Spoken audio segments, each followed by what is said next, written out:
బులెటిన్లో డీటెయిల్స్ చూసుకుంటే హెచ్ఎండిఏ మాజీ డైరెక్టర్ శివబాలకృష్ణను వారం రోజులు కస్టడీకి కోరింది ఏసీబీ. ఏసీబీ కోర్టులో కస్టడీ పిటిషన్ దాఖలు చేశారు అధికారులు. బాలకృష్ణను విచారిస్తే మరిన్ని విషయాలు వెలుగులోకి వస్తాయని భావిస్తున్నారు. రేరాలో శివబాలకృష్ణ పాత్ర ఏ మేరకు ఉంటుందన్న అంశాన్ని అధికారులు పరిశీలిస్తున్నారు. ఏజెంట్స్గా వ్యవహరించిన పలువురు చోటోమోటా లీడర్లను గుర్తించే పనిలో పడ్డారు.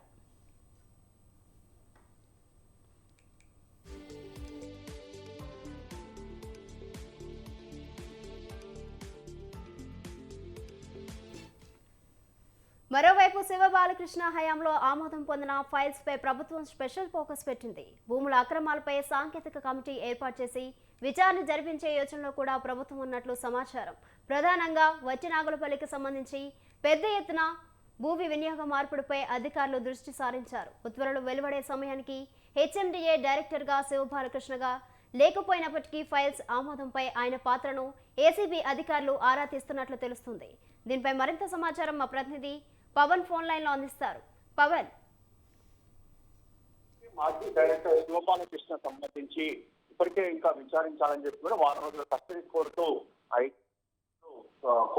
కస్టడీ పిటిషన్ కూడా దాఖలు చేశారు. దీనిపైన వాదనలు కూడా కొనసాగుతాయి. ముఖ్యంగా చూస్తే బాలకృష్ణ ఆమోదించిన ఫైల్స్ కావచ్చు, బినామీకి సంబంధించిన ఆస్తుల పైన ఏసీబీ ఇప్పటికే ఫోకస్ కూడా పెట్టింది. ఫోకస్ పెట్టిన నేపథ్యంలో వట్టినాగులపల్లికి సంబంధించి చూస్తే మాత్రం ప్రభుత్వ భూములను పూర్తిగా వేరే అంటే ఇతర వ్యక్తులకు ఎలా ఆమోదించాలి దానిపై కూడా ప్రజెంట్ విచారణ కొనసాగిస్తున్నారు. అంతేకాకుండా అక్రమాస్తుల కేసులో చూస్తే మాత్రము అతని కుటుంబ సభ్యుల పైన కూడా వందల కోట్ల ఆస్తులు ఉన్నట్టుగా దీనికి సంబంధించి పూర్తిగా ఏసీసీ అధికారులు ఇప్పటికే విచారణ కొనసాగిస్తున్నారు. విచారణలో భాగంగా చూస్తే మాత్రము బాలకృష్ణ హయాంలో జరిగిన అక్రమ అనుమతులకు సంబంధించి పూర్తిగా ఎవరెవరు వ్యవహరించారు, అయితే ఎవరు సపోర్ట్ చేశారు, అట్లా హెచ్ఎండిఏ హోదా లేకున్నా కూడా ఈ యొక్క ఫైల్స్ ని పూర్తిగా దీనికి సంబంధించి ఆమోదించడం పైన కూడా ఏసీబీ అధికారులు ప్రజెంట్ అక్కడ పైన కూడా దృష్టి కొనసాగించిన పరిస్థితి కూడా చూస్తున్నాము. ఇంకా ఇతన్ని వారం రోజుల కస్టడీ కోర్టు పిటిషన్ కూడా దాఖలు చేసిన పరిస్థితి కూడా చూస్తున్నాము. ఒకవేళ కోర్టు ఆ కస్టడీ ఇస్తే మాత్రం ఇంకా చాలా విషయంలో వెళ్ళడం అవకాశం కనిపిస్తుంది. బాధితులు కూడా ఒక్కొక్కరుగా ఇప్పటికే బయటకు వస్తున్నారు. ఎందుకంటే పూర్తిగా అక్రమాస్తులకు సంబంధించి ఒక డబ్బులు తీసుకొని అనుమతులు ఇచ్చారని మాత్రం ప్రధానంగా చాలా మంది కూడా ఆరోపిస్తున్న పరిస్థితి కూడా చూస్తాము. అయితే బాలకృష్ణ బినామీకి సంబంధించి కావచ్చు, అంతేకాకుండా ఏజెంట్స్ మధ్యవర్తులకు అంటే మధ్యవర్తులుగా ఉండి ఎవరో అక్రమాలకు సంబంధించి సంపాదించారు ఇప్పటికే మధ్యవర్తుల పైన కూడా ఫోకస్ పెట్టారు. కొంతమంది కూడా విచారణ కొనసాగిస్తున్నారు. Right Pawan, thank you.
మరో బ్రేకింగ్ న్యూస్ చూస్తున్నాం. జూబ్లీ హిల్స్ లో వ్యాపారవేత్త కుమారుడు అదృశ్యమయ్యారు. ఢిల్లీ పబ్లిక్ స్కూల్లో చదువుతున్న జయేష్ శ్రీనగర్ కాలనీకి వెళ్లి వస్తానని తల్లిదండ్రులకు చెప్పి వెళ్లి తిరిగి ఇంటికి రాకపోవడంతో పోలీసులకు ఫిర్యాదు చేశారు. జయేష్ అదృశ్యమై 10 రోజులు కావస్తుంది. ఎవరైనా అపహరించారా అనే కోణంలో పోలీసులు గాలింపు చర్యలు చేపట్టారు.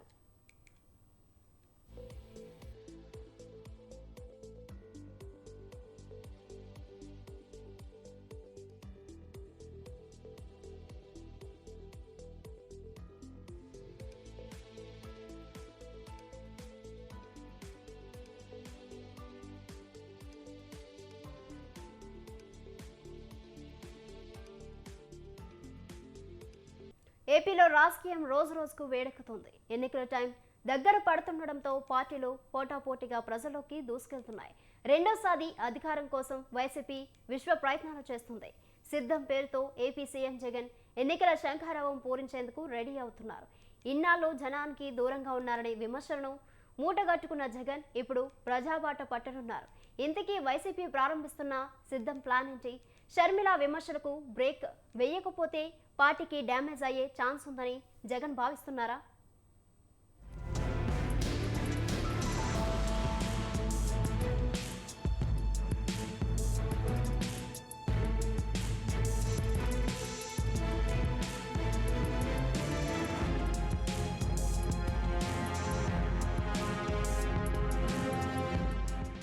ఏపీలో ఎన్నికలకు సమయం దగ్గర పడుతోంది. ఫిబ్రవరిలో ఎన్నికల నోటిఫికేషన్ వచ్చే అవకాశం ఉంది. ఏప్రిల్లో ఎన్నికలు నిర్వహించేందుకు ఈసీ కసరత్తు చేస్తోంది. ఈ నేపథ్యంలో అధికార వైసీపీ ఎన్నికలకు రెడీ అవుతోంది. తిరిగి మళ్లీ అధికారం చేపట్టడమే లక్ష్యంగా జగన్ ఎన్నికల వ్యూహాలకు పదును పెడుతున్నారు. ఇప్పటికే అభ్యర్థుల ఎంపికపై స్పీడ్ పెంచారు. ఇతర పార్టీల కంటే ముందే అభ్యర్థులను ఫైనల్ చేస్తున్నారు. మరోవైపు ఎన్నికల ప్రచారానికి జగన్ శ్రీకారం చుట్టారు. ఈ నెల 27 నుంచి భారీ బహిరంగ సభలు నిర్వహించేందుకు ఏర్పాట్లు చేశారు. సిద్ధం పేరుతో ఎన్నికల ప్రచారాన్ని ప్రారంభించబోతున్నారు. రాష్ట్ర వ్యాప్తంగా 4 భారీ బహిరంగ సభలు నిర్వహించేందుకు ప్లాన్ చేసింది వైసీపీ. మొదటి సభ విశాఖ జిల్లా భీమిలి నియోజకవర్గంలో నిర్వహించనున్నారు. రెండో సభ ఈ నెల 30న ఏలూరులో నిర్వహించనున్నారు.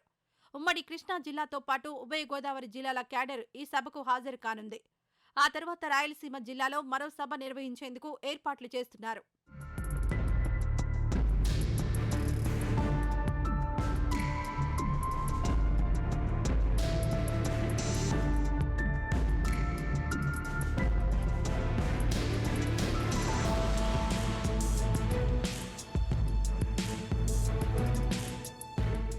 రాష్ట్రంలో ఇప్పటికే అధికార ప్రతిపక్షాల మధ్య మాటల యుద్ధం జరుగుతోంది.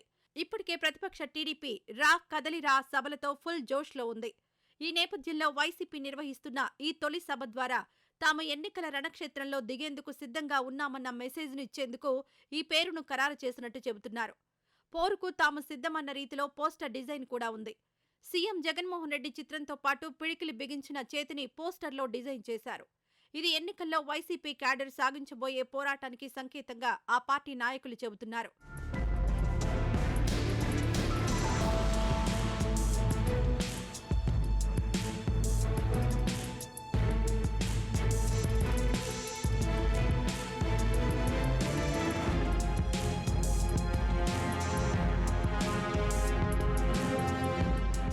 మరోవైపు ఎన్నికల ప్రక్రియలో పార్టీ క్యాడర్ కీలక పాత్ర పోషిస్తారు. అందుకే క్యాడర్తో సమావేశాలు ఏర్పాటు చేసి వారికి ఎన్నికలపై దిశానిర్దేశం చేయనున్నారు సీఎం జగన్. పార్టీ అభ్యర్థుల మార్పు ఎందుకు చేయాల్సి వచ్చింది, ఎక్కడెక్కడ ఏ విధంగా ప్రజల్లోకి వెళ్లాలి, వచ్చే ఎన్నికల్లో గెలుపునకు ఏం చేయాలి, క్యాడర్ క్రియాశీలత వంటి అంశాలపై జగన్ దిశానిర్దేశం చేయనున్నారు. ఇలా చేయడం ద్వారా కొత్తగా నియమించిన ఇన్ఛార్జీలకు క్యాడర్ నుంచి మంచి సహకారం అందుతుందని భావిస్తున్నారు.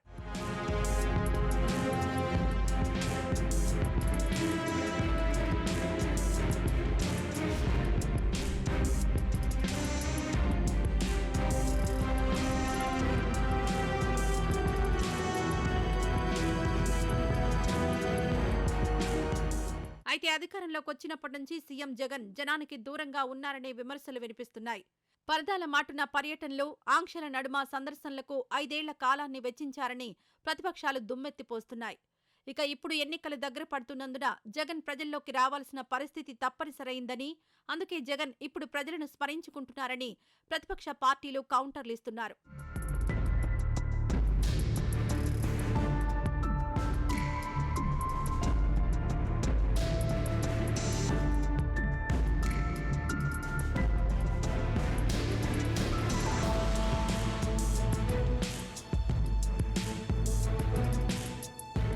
మరోవైపు ఏపీ కాంగ్రెస్ సారథ్య బాధ్యతలు తీసుకున్న షర్మిల దూకుడు పెంచారు.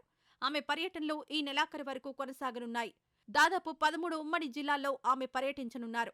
కాంగ్రెస్ సారథ్య బాధ్యతలు తీసుకున్నారో లేదో షర్మిల జగన్ను టార్గెట్ చేసుకున్నారు.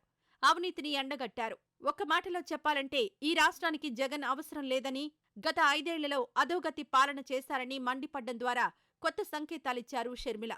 ఈ నేపథ్యంలో ఓవైపు టీడీపీ జనసేన కూటమి, మరోవైపు షర్మిల విమర్శలను తిప్పికొట్టేలా సభలు నిర్వహించాలని జగన్ భావిస్తున్నారు. వైసీపీ అధికారంలోకి వచ్చిన తర్వాత ఈ 5 ఏళ్లలో చేసిన అభివృద్ధి, సంక్షేమ కార్యక్రమాలను ప్రజల్లోకి తీసుకెళ్లనున్నారు. అన్ని ప్రాంతాల అభివృద్ధి కోసం చేస్తున్న వికేంద్రీకరణ అంశాన్ని ఎన్నికల ముందు ప్రజల్లోకి తీసుకువెళ్లేలా వ్యూహం రచిస్తున్నారు.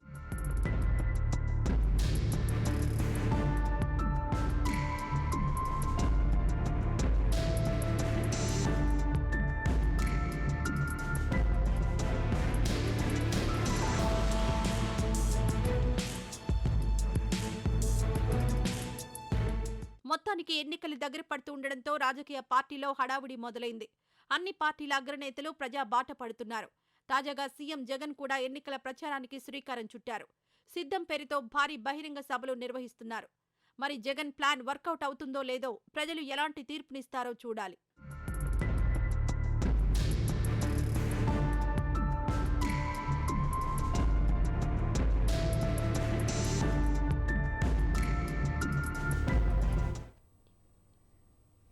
ఏపీలో పొత్తుల వ్యవహారంపై మరోసారి కీలక వ్యాఖ్యలు చేశారు జనసేన అధినేత పవన్ కళ్యాణ్.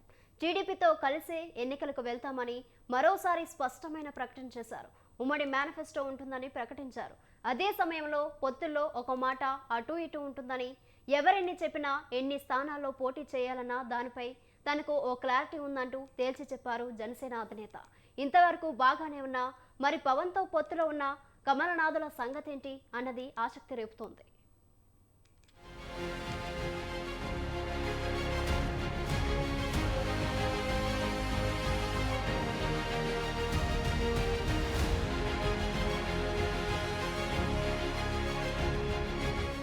ఆంధ్రప్రదేశ్లో ఎన్నికల వేడి తారాస్థాయికి చేరుతోంది.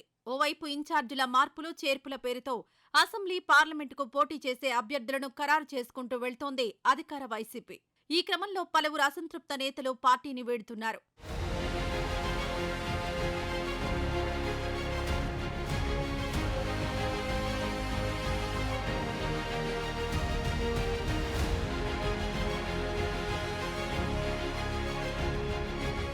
సరిగ్గా ఇలాంటి పరిస్థితుల నేపథ్యంలో కీలక వ్యాఖ్యలు చేశారు జనసేన అధినేత పవన్ కళ్యాణ్.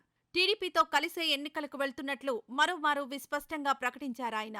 తెలుగుదేశం పార్టీతో కలిసి పోటీ చేయడం వల్ల బలవంతులమవుతామన్న ఆయన రానున్న రోజుల్లో ఉమ్మడి మేనిఫెస్టో ఉంటుందని ప్రకటించారు. గణతంత్ర దినోత్సవ వేడుకల సందర్భంగా మంగళగిరిలోని జనసేన పార్టీ కార్యాలయంలో జాతీయ పతాకాన్ని ఆవిష్కరించిన పవన్ కార్యకర్తలతో మాట్లాడుతూ పలు కీలక అంశాలపై స్పందించారు.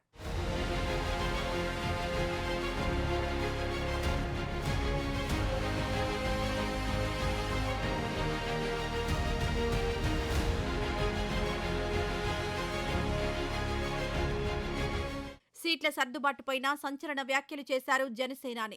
పొత్తులో భాగంగా ఎన్ని స్థానాలు తీసుకోవాలో తనకు తెలుసంటూ చెప్పుకొచ్చారు.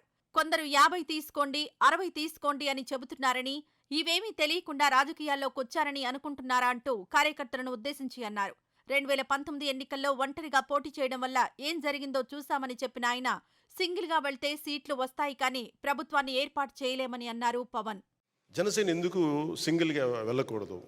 మనం ఎంతసేపు బలాన్ని ఇచ్చేవాళ్ళం అవుతున్నాం కానీ బలం తీసుకునే వాళ్ళం అవ్వట్లేదు. మనం అంటే మన ఇన్ని స్థానాలు తీసుకోవాలి, 53 స్థానాలు తీసుకోవాలి, 70 స్థానాలు తీసుకోవాలి అంటే ఇవన్నీ తెలియని వ్యక్తిని కాదు నేను. మనోడికి అసలు ప్రాక్టికాలిటీ తెలియదు, వీధుల్లో తిరగడు కాబట్టి, జనంతో తిరగడు కాబట్టి అసలు మనం ఏమనుకుంటామో తెలియదు. మీరు ఏమనుకోకపోతే తెలియకపోతే నేను రాజకీయాల్లోకి ఎందుకు వస్తాను? నాకైనా సరదానా, అవివేకమా? నాకేమన్నా ఇద్దరు వ్యక్తుల్ని కలపడం చాలా కష్టం, ఇద్దరు వ్యక్తులు విడగొట్టడం చాలా తేలిక. నాకు గనక 2019లో నాకు సలహాలు ఇచ్చేవాళ్ళందరూ, నేను 153 స్థానాల్లో పోటీ చేయించాం. 30-40 మంది కనుక నన్ను ఎమ్మెల్యేలుగా గెలిపించుంటే ఈరోజు సంపూర్ణ హక్కు ఉండేది. 30-40 మంది పక్కన పెట్టండి, కనీసం నన్ను కూడా గెలిపించలేకపోయారు. కనీసం నన్ను గెలిపించిన ఒక్క సీటు నాకు గెలిచిగా నేను ఎల్లుండుంటే అప్పుడు నీ కోసం నిలబడ్డాం, అందుకని ఈసారి నువ్వు ముఖ్యమంత్రి స్థానం అడగండి, ముందుకు వెళ్ళకూడదు పొత్తునంటే అప్పుడు నేను వింటాను సంపూర్ణంగా. ఇండివిజువల్గా వెళ్తే ఏం జరిగి ఉండేదంటే ఖచ్చితంగా మనం కొన్ని సీట్లు సాధిస్తాం, అనుమానం లేదు దాంట్లో. ప్రభుత్వంలోకి అడుగు పెడతాం లేదు నాకు తెలియదు. రాష్ట్ర ప్రయోజనాలను దృష్టిలో పెట్టుకుని తాను మౌనంగా ఉంటున్నట్లు తెలిపారు పవన్ కళ్యాణ్. అందువల్లే నారా లోకేష్ సీఎం పదవి గురించి మాట్లాడినా పట్టించుకోలేదన్నారు. పొత్తులన్నవి ఉన్న తర్వాత కొన్ని అనుకోని పరిణామాలు, సంఘటనలు జరుగుతాయని వాటిని సీరియస్గా తీసుకోవాల్సిన అవసరం లేదన్నారు. ఈ విషయాన్ని పార్టీ నేతలు అర్థం చేసుకోవాలని కోరుతున్నా అంటూ వెల్లడించారాయన. అదే సమయంలో పార్టీ నేతల నుంచి తనపై విపరీతంగా ఒత్తిడి ఉన్న విషయాన్ని బయటపెట్టిన పవన్ 2 స్థానాల్లో అభ్యర్థులను ప్రకటించే విషయంపై తప్పని పరిస్థితుల్లోనే ప్రకటన చేస్తున్నానంటూ వెల్లడించారు. మనం పొత్తులో ఉండి చంద్రబాబు గారు ఇట్లా అనౌన్స్ చేశారు, మండపేట సీటు మనకి చెప్పాలి కదా అది ఇది అంటే ఖచ్చితంగా అది సరైన విధానంలో చెప్పలేదు. ఖచ్చితంగా అంత మీకు ఏకీపిస్తున్నాను. పొత్తు ధర్మం ప్రకారం అలా అనౌన్స్ చేయకుండా ఉండాల్సింది.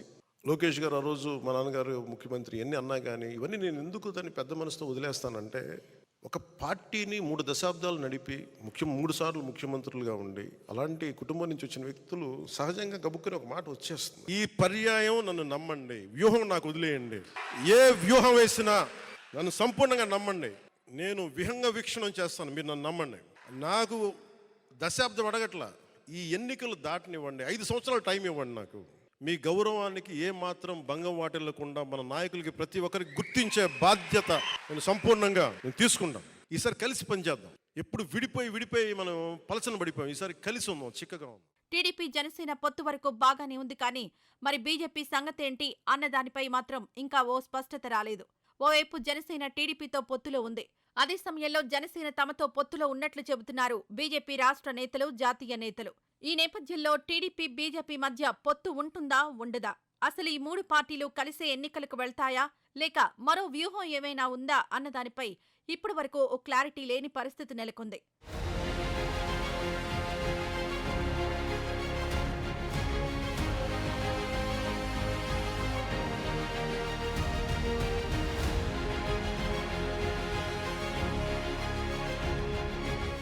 ఓవైపు సార్వత్రిక ఎన్నికల షెడ్యూల్ ఫిబ్రవరి 2వ వారం లేదా 3వ వారం వస్తుందన్న ప్రచారం జోరుగా సాగుతోంది.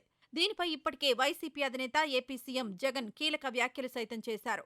ఫిబ్రవరిలోనే ఎన్నికల షెడ్యూల్ వచ్చే అవకాశం ఉందని చెప్పుకొచ్చారు. ఆ రకంగా చూసుకుంటే ఇప్పటివరకు ఈ 3 పార్టీల పొత్తుపై ఓ క్లారిటీ రాని నేపథ్యంలో క్యాడర్లో మాత్రం అయోమయం నెలకొందన్న వాదన వినిపిస్తోంది. దీనిపై త్వరలోనే పవన్ కళ్యాణ్ ఢిల్లీ వెళ్లి బీజేపీ పెద్దలతో చర్చించనున్నట్లు సమాచారం. ఏ విషయం అన్నది తేలితే ఆ తర్వాత సీట్ల సర్దుబాటు, అభ్యర్థుల ప్రకటన, ఉమ్మడి మేనిఫెస్టో ఇలా ఒకదాని వెంట మరొకటి ఆయా పనులు పూర్తి చేయనున్నాయి విపక్ష పార్టీలు. మరి ఈ మొత్తం వ్యవహారంపై ఎప్పుడు క్లారిటీ వస్తుందన్నది అతి త్వరలోనే తేలనుంది.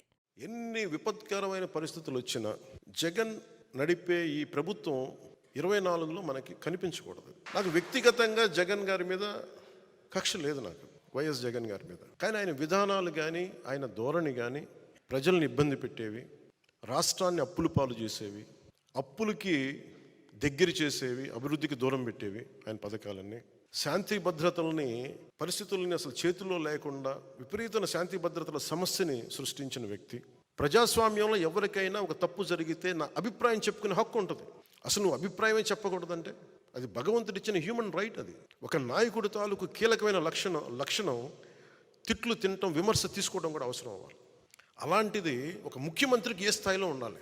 నువ్వు ఎవరు పడకూడదు, ఎవరు ఎదురు తిరగకూడదు అనుకుంటే ఇది రాజరికం కాదు జగన్, ఇది ప్రజాస్వామ్యం. ఇది టీడీపీ జనసేన పొత్తుపై అధికార వైసీపీతో పాటు ఎవరిని రెచ్చగొట్టే వ్యాఖ్యలు చేసినా కార్యకర్తలు మాత్రం అర్థం చేసుకోవాలని సూచించారు పవన్ కళ్యాణ్. రాష్ట్ర విస్తృత ప్రయోజనాల దృష్ట్యా పొత్తు అనివార్యమని చెప్పిన ఆయన అసెంబ్లీ ఎన్నికల వరకు మాత్రమే పొత్తు పరిమితం కాదని, సుదీర్ఘకాలం పాటు సాగుతుందని చెప్పుకొచ్చారు పవన్ కళ్యాణ్. దీంతో టీడీపీ జనసేన పొత్తుపై బయట జరుగుతున్న ప్రచారానికి ఫుల్ స్టాప్ పడినట్లయిందన్న అభిప్రాయం వ్యక్తమవుతోంది.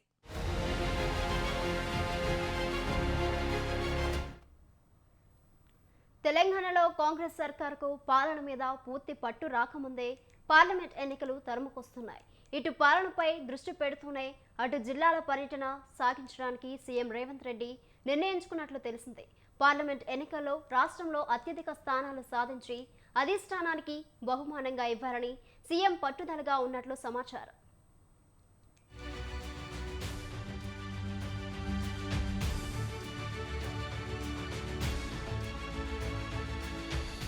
రాష్ట్రంలో కాంగ్రెస్ సర్కార్కు పాలన మీద పూర్తి పట్టు రాకముందే సీఎం రేవంత్ రెడ్డికి పార్లమెంటు ఎన్నికలు సవాల్గా మారాయి.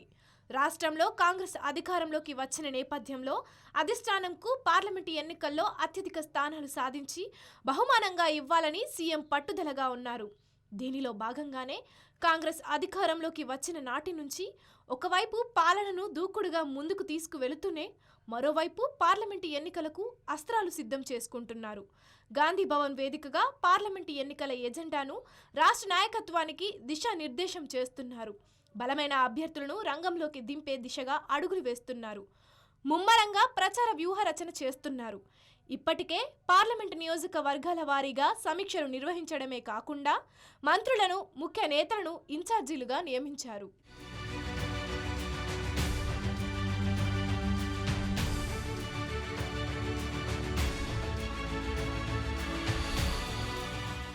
కాంగ్రెస్ అధిష్టానం తెలంగాణ మీద ఫోకస్ చేసింది. ఇందులో భాగంగా బూత్ స్థాయి ఏజెంట్లకు దిశానిర్దేశం చేసేందుకు పెద్ద ఎత్తున సమావేశం నిర్వహించారు. హైదరాబాద్ ఎల్బీ స్టేడియంలో రాష్ట్ర స్థాయి కాంగ్రెస్ పార్టీ బూత్ లెవెల్ లీడర్ల సమావేశాన్ని నిర్వహించారు. ఈ సమావేశానికి ముఖ్య అతిథిగా ఏఐసిసి అధ్యక్షుడు మల్లికార్జున ఖర్గే విచ్చేశారు. సీఎం రేవంత్ రెడ్డి, మంత్రులు, పార్టీ ముఖ్య నేతలు ఈ సమావేశంలో పాల్గొన్నారు. సభా వేదికగా సీఎం రేవంత్ రెడ్డికి ఖర్గే పలు సూచనలు చేశారు. కాంగ్రెస్ శ్రేణులు గ్రామీణ బాట పట్టాలని ఖర్గే తెలిపారు. పల్లె ప్రాంతాల్లో నేతలు, కార్యకర్తలు పర్యటిస్తే ప్రజలకు కాంగ్రెస్ పార్టీ మరింత చేరువ అవుతుందని ఆయన తెలిపారు.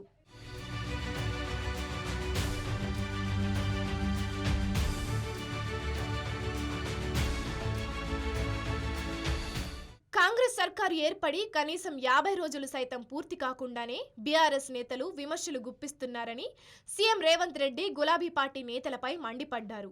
ఏళ్లకు ఏళ్లు పాలించి రాష్ట్రాన్ని దివాలా తీయించిన బీఆర్ఎస్ ఓటమి పాలైనా తీరు మార్చుకోవడం లేదని విమర్శించారు. అవాస్తవాలతో ప్రజలను మభ్యపెట్టాలని చూస్తున్నారని ఆగ్రహం చెందారు. పాలన మీద పూర్తి దృష్టి సాధిస్తే ప్రతిపక్షాలు విమర్శల పర్వానికి తెరలేపి పార్లమెంటు ఎన్నికల్లో ప్రయోజనం పొందాలని చూస్తున్నాయని సీఎం అన్నారు. బీఆర్ఎస్ ఆటలేం సాగవని, ఆ పార్టీ నేతలు ఎన్ని జిమ్మిక్స్ చేసినా ప్రజలు విశ్వసించరని, రాబోయే పార్లమెంటు ఎన్నికలను బీఆర్ఎస్కు అపజయం తప్పదని సీఎం అన్నారు.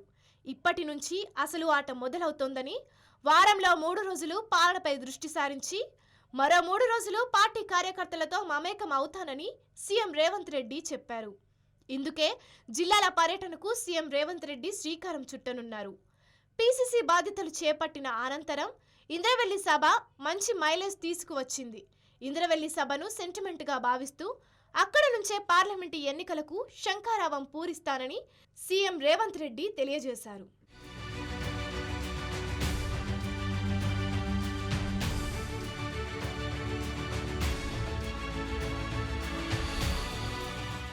పార్లమెంటు ఎన్నికల్లో కేసీఆర్ కుటుంబాన్ని తెలంగాణ సరిహద్దుల వరకు తరిమి కొట్టాలని సీఎం రేవంత్ రెడ్డి కాంగ్రెస్ శ్రేణులకు పిలుపునిచ్చారు.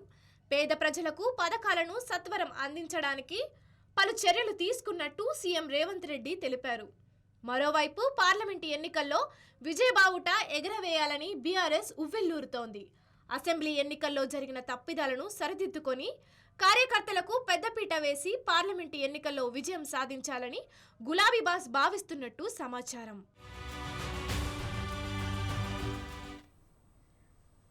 బీహార్లో అధికార కూటమి జేడీయూ, ఆర్జేడీల బంధం దాదాపుగా బీటలు వారింది. బీజేపీ మద్దతుతో 2 రోజుల్లో జేడీయూ నేతృత్వంలో కొత్త ప్రభుత్వం రానుందని తెలుస్తోంది. రాష్ట్ర ముఖ్యమంత్రిగా నితీష్ కుమార్ రేపు మళ్లీ ప్రమాణం చేయనున్నారని సమాచారం.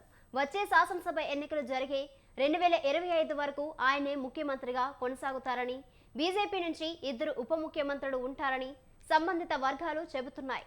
ఇరు పక్షాల మధ్య కేబినెట్ స్థానాల పంపకాలు, లోక్సభ సీట్ల సర్దుబాటుపైన ఒప్పందం తుది దశలో ఉందని పలు జాతీయ మీడియా సంస్థల కథనాలు వెల్లడించాయి. ఈ క్రమంలో ఈ నెల 28న నితీష్ అన్ని కార్యక్రమాలను రద్దు చేసుకున్నారని సంబంధిత వర్గాలు తెలిపాయి. షెడ్యూల్ ప్రకారం మహారాణా జయంతి సందర్భంగా నితీష్ ఓ బహిరంగ కార్యక్రమంలో పాల్గొనాల్సి ఉంది. ఇప్పుడు ఇది జరుగుతుందో లేదో అన్న దానిపై స్పష్టత లేదు.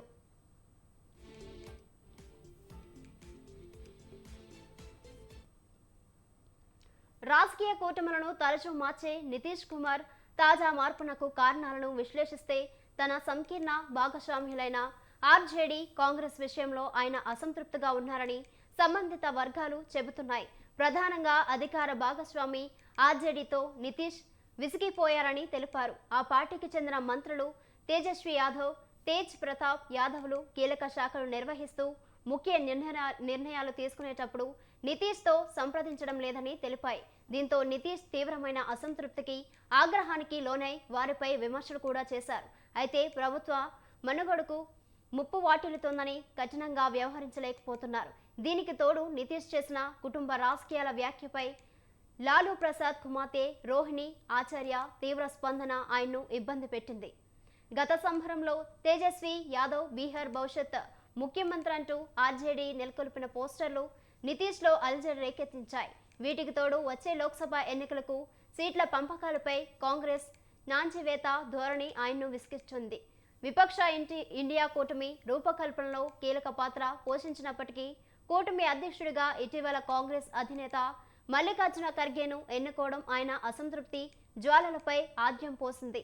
ఈ పరిణామాలన్నీ ఆయన్ను మళ్లీ ఎన్డీఏ వైపు చూసేలా చేశాయి. గతంలో జేడీయూ చాలా కాలం ఎన్డీఏలో భాగస్వామిగా ఉండేది. తర్వాత ఆర్జేడీతో చేయి కలిపింది.